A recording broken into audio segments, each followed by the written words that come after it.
Apakah kamu sedang merasakan cinta yang mulai terasa asing atau hampa, padahal dulu sangat hangat? Tak ada yang siap kehilangan kepercayaan dalam hubungan. Pada video kali ini, kami akan membahas beberapa tanda dia selingkuh dan apa saja yang harus diwaspadai. Mari simak video ini sampai selesai.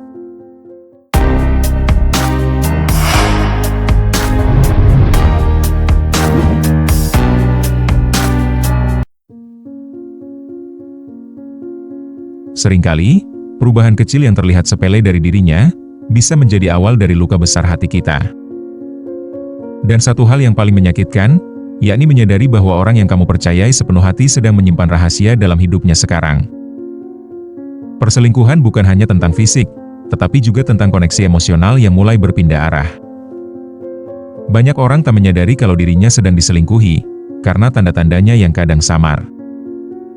Dari tatapan mata yang kosong, sampai mulai menjaga jarak, tanda-tandanya kadang muncul perlahan, nyaris tidak terlihat. Menurut para ahli psikologi, perubahan pola komunikasi dan perilaku sering menjadi sinyal awal yang patut diwaspadai, tapi tak semua orang tahu cara membacanya. Video ini akan mengupas tanda-tanda penting yang bisa jadi indikator bahwa pasanganmu tidak lagi berjalan di sisi yang sama. Dan kalau kamu sampai bertanya dalam hati, apakah aku hanya terlalu curiga, atau memang betul ada yang berubah? Maka kamu sedang berada di video yang tepat. Simak sampai akhir, berikut ini tanda-tanda pasangan selingkuh yang patut kamu waspadai. Yang pertama, pola komunikasi yang mendadak berubah. Seseorang yang tiba-tiba menjadi cuek, lambat membalas pesan, atau mulai menggunakan nada bicara defensif, bisa jadi sedang menyembunyikan sesuatu darimu. Dr. Shirley Glass, psikolog hubungan, menyebut ini sebagai bentuk emotional distancing, yakni di mana pasangan mulai memutus koneksi emosional untuk melindungi suatu rahasia. Contohnya, jika sebelumnya pasanganmu rutin memberitahu kabar dan secara tiba-tiba menjadi jarang menghubungi dengan alasan sibuk, ini patut dicurigai. Terlebih jika mereka tampak gelisah saat kamu menanyakan hal-hal sederhana. Ingatlah, kejujuran bukan soal seberapa sering berbicara, tapi seberapa dalam kamu didengarkan. Jangan takut untuk meminta kejelasan demi menjaga hatimu tetap utuh. Yang kedua, terlalu protektif terhadap ponselnya. Di zaman teknologi yang semakin maju, ponsel kini menjadi ruang pribadi yang sangat intim atau sangat rahasia. Tapi saat pasangan mulai menyembunyikan layar, menambah kata sandi baru, atau panik saat kamu menyentuh ponselnya, bisa jadi itu bukan cuma privasi biasa.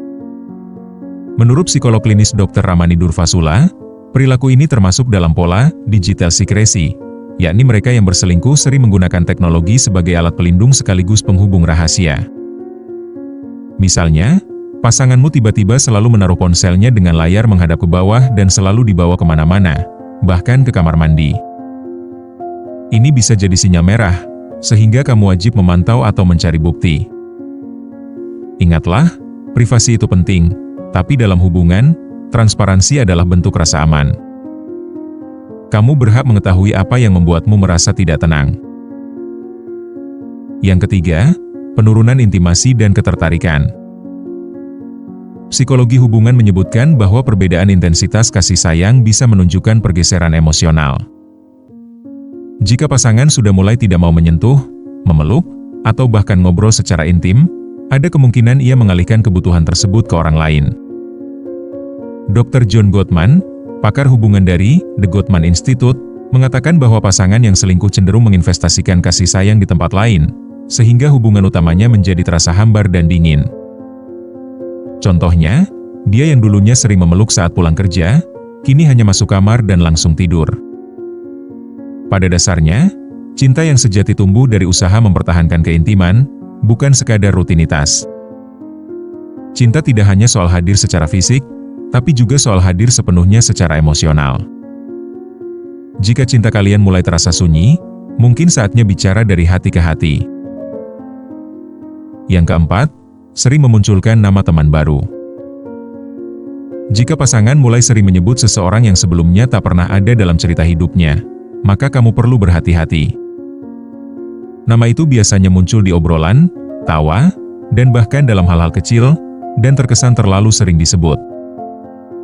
Menurut Dr. Esther Perel, selingkuh tidak selalu diawali dengan niat, tetapi dari koneksi emosional yang pelan-pelan tumbuh. Ketika pasangan mulai merasa diperhatikan lebih oleh orang lain, hubungan emosional itu bisa jadi gerbang perselingkuhan. Contohnya, pasangan selalu bilang kalau teman kantornya itu sangat pengertian, dan cerita tentangnya setiap hari kepadamu saat pulang kerja. Jadi, penting untuk mengenali kapan koneksi emosional berubah arah, karena kalau sudah berubah arah, itu bisa menghancurkan ikatan emosional yang sudah kamu bangun bersama. Jangan ragu mempertanyakan kesempatan atau ruang yang seharusnya jadi milik berdua. Yang kelima, perubahan penampilan yang tak biasa. Pernah nggak pasanganmu tiba-tiba jadi lebih rajin berdandan, memakai parfum baru, atau berdiet keras? Tentu, perubahan penampilan memang bisa jadi bentuk perawatan diri, tapi jika dilakukan tiba-tiba tanpa melibatkanmu dalam prosesnya, bisa jadi ada motivasi tersembunyi. Psikolog sosial Dr. David Buss menjelaskan bahwa manusia secara alami akan meningkatkan daya tarik saat ingin memikat seseorang. Dalam konteks selingkuh, ini bisa menjadi sinyal bahwa perhatian romantisnya sedang dialihkan ke orang lain. Contohnya, pasangan mulai membeli pakaian baru, padahal sebelumnya cuek soal penampilan dan gaya. Ingatlah, jangan cuma lihat penampilan luar, tapi pahami motivasi di baliknya. Berubah itu wajar, tapi perubahan yang disembunyikan bisa mengisyaratkan arah yang berbeda. Yang keenam, sering menyalahkan atau menghindari topik hubungan. Pasangan yang berselingkuh sering merasa bersalah, tapi tidak tahu cara menghadapinya. Akibatnya, dia mulai menyerang balik dengan menyalahkan kamu atas hal-hal kecil, atau menghindari obrolan penting tentang hubungan kalian. Dr. Robert Weiss, terapis dan pakar perilaku intim, menyebut ini sebagai defensive projection, yakni di mana pelaku selingkuh menuduh pasangannya tidak pengertian, padahal tuduhan itu hanya bentuk pembelaan atau nyari pembenaran atas kesalahannya sendiri.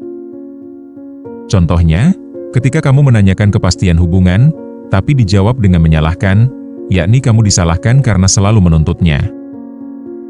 Ingatlah, hubungan sehat itu saling mendengar, bukan saling menyalahkan. Hubungan yang sehat itu lahir dari kejujuran, bukan dari pelarian. Perlu diingat, perselingkuhan seringkali dimulai dari hal kecil yang tidak kita sadari, tapi dampaknya bisa mengubah arah sebuah hubungan. Mengenali tanda-tanda ini bukan berarti mencari kesalahan pasangan, tapi menjaga dirimu dari luka yang bisa dihindari. Jika hatimu mulai merasa tidak aman, jangan diabaikan, karena intuisi adalah suara batin yang patut juga dihormati. Semoga video tadi bisa bermanfaat untuk kalian semua. Jangan lupa like dan subscribe, serta share ke teman atau media sosial. Sampai jumpa di video berikutnya.